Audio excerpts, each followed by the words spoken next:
Hey guys, so I just want to walk you through a few things that I want you to know and understand how to do when we use the Achieve 3000 program in this class. So, obviously, first to get to Achieve, you have to log into Clever, and then you're going to click on the Achieve icon.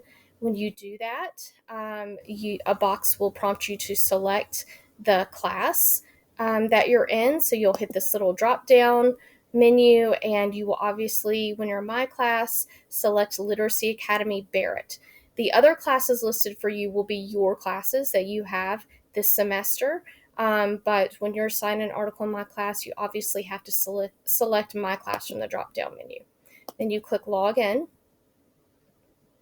When you do, uh, if I have assigned you an article for that day, it should pop up at the top of your screen. It should be whatever article is at the top right here. So just know that. If you are unsure if this is the correct article to complete, click on the little envelope. It will take you to your Achieve 3000 email, and it will tell you exactly which article you have been assigned. So if you need to double check, you can do it that way. You also, I will give you the title of the article, so you could always click on the search box and type it in. Let's see. I'm going to use this one because this is the first one I'm going to assign you in my class this year. So I've typed in the title, Sentence to Shakespeare, and now I'm going to click enter to search for it, and here it is. So I'm going to go ahead and click on the article. You'll notice when you first open up an article that you've been assigned that the article itself, if you scroll down here on the left, is actually blurry. That's because they won't allow you to read the article until you've completed the items in the ready column. So, and just to show you this, to kind of move between the different activities, you just click up here. So you start at ready, then you move to read, then you move to respond, reflect, and then write. This is how you switch the activities that you're working on the right hand side of the screen. The stretch activity, I would welcome you to challenge yourself with that.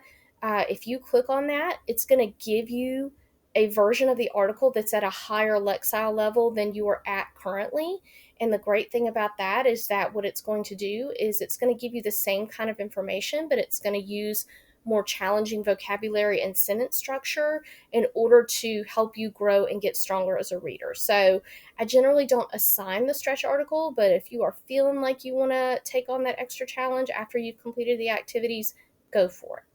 We're going to go back to ready because that's where we have to start. Notice here for to do under ready, it gives you some information. Make sure you read that.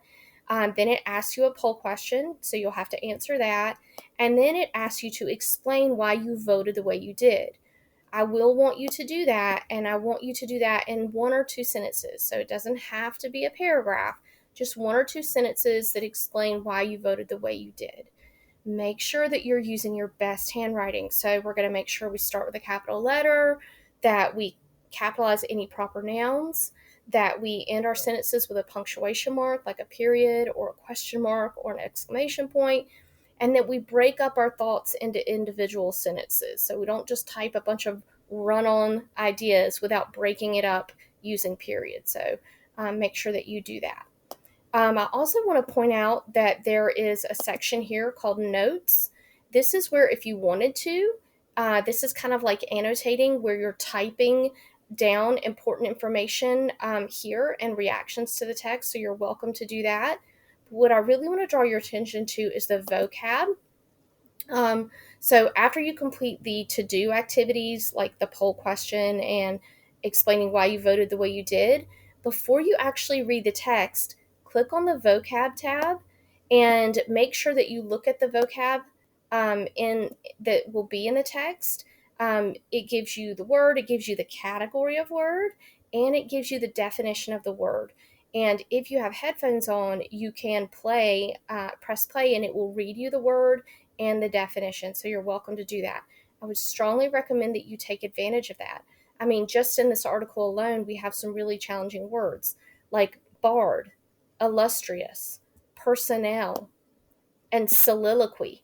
I'm sure most of those are unfamiliar words to you.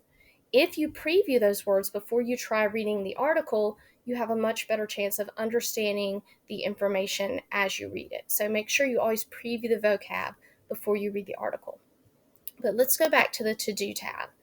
So you're going to go ahead and make sure that you respond to that. So I read this already. We are our choices. I totally agree with that. I'm going to type a complete sentence response to that. I agree that, let's put, I agree with the statement that we are our choices because I believe, PEC, there we go, because I believe that we are the sum total of the choices we make. Okay, so obviously you wouldn't want to copy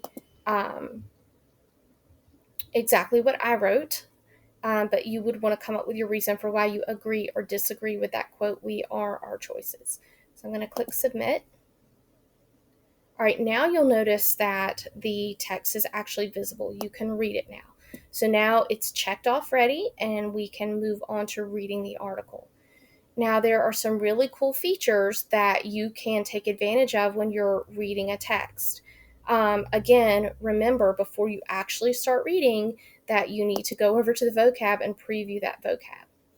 All right, so as we know, good readers preview the text before they read it. So here we have the title, we have an image with a caption that we would certainly want to read before we start reading the first sentence. So we've got that to look over. We've got some words in blue. Those are our vocabulary words. So not only can you preview them before you read the text, but as you're reading, if you get to that word and it's in blue and you don't remember what it means, you can just click on it and it will pull up the definition and the type category of word. And again, you can press play and it will read that to you, which is so nice. All right, so we're previewing it. So we've got some vocabulary, we've got a caption, we've got the title, and that's all we really have to preview. Okay, so we look over it, kind of get an idea of what it's about, then we're ready to read. Now, when you're reading, we talked about how important it is to take one paragraph at a time. So you would read the first paragraph from beginning to end, and then you would go back in and highlight what you think is most important in that paragraph. Now, in order to highlight something in this program, all you have to do, just like you would in any other text, let's see, let me pick something that, let's just randomly, I'm going to pick something to highlight. So I'm going to drag my cursor over it and hold it down. And then you'll notice that I have some options here. I can click highlight. I can click dictionary. That would be if I just highlight one word. But if I want to highlight, I'll click highlight. I can pick whatever color I want to highlight in. Awesome. Okay. So each paragraph, you want to read it, stop, and go back and highlight what's important in there. Okay. Like I said, another option that you have, let's say that I wasn't sure what the word detention meant. So I could highlight that one word and I can click on dictionary and it will give me the various definitions of that word, which is awesome. And it will also, I believe, play them. A state of being confined, usually for a short time. His detention was politically motivated. The prisoner is on hold. He is in the custody of police. Okay, so again, you have the option to have it read to you.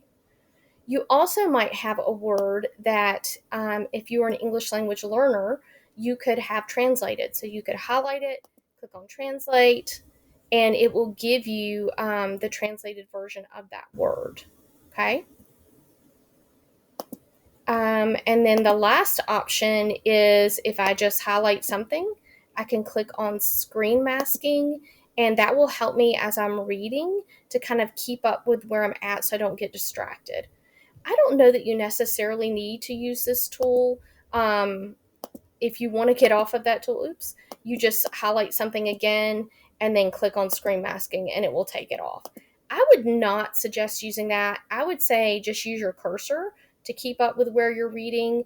I think if you're screen masking, it makes it difficult to go back and highlight because you have to get out of screen masking to go in and highlight. So I wouldn't suggest using that tool, but I wanted you to know what it was. All right, now, once we're done reading and highlighting the important information in each paragraph, now we're ready to respond. So we're going to answer the questions. Excuse me. You're going to read the questions carefully, read all of your answer choices carefully. You may want to do that twice. Then you're going to go back in the text and verify that you have the correct answer. That's a really important step that good readers do not skip. Okay? Once you've selected your correct answer, whatever it is, I don't know if that's the correct answer or not. I haven't read the text yet. You would just click submit and it would take you to the next question. Once you've answered all 8 questions, the reflect step is next. Excuse me. I generally will not ask you to do the reflection question. This is something I feel like is a bit redundant, meaning they ask you the same question before you read. The only time I would ask you to answer this is if I feel like there's something in the article that may change your opinion on this. In this case, with this article, I don't really think that there is. There will be times when I ask you to do the reflection question, and there will be times when I don't. And then there is the write activity. This will be based on what you read. And if you've done a good job highlighting, it will make this portion, this last activity, so much easier.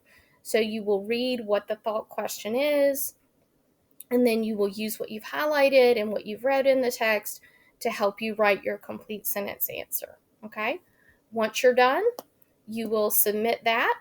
And let's say you didn't have time to finish, you could click save for later.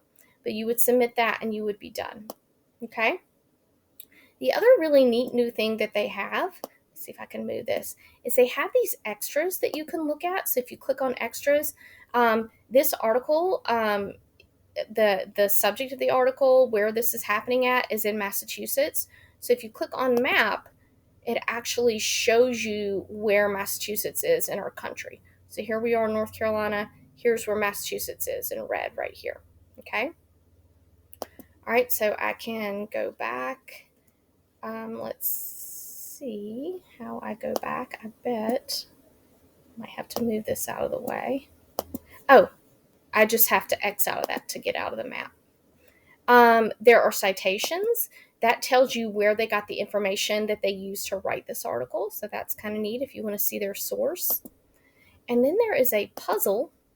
This is actually timed, so it's kind of cool. It lets me know who finished first.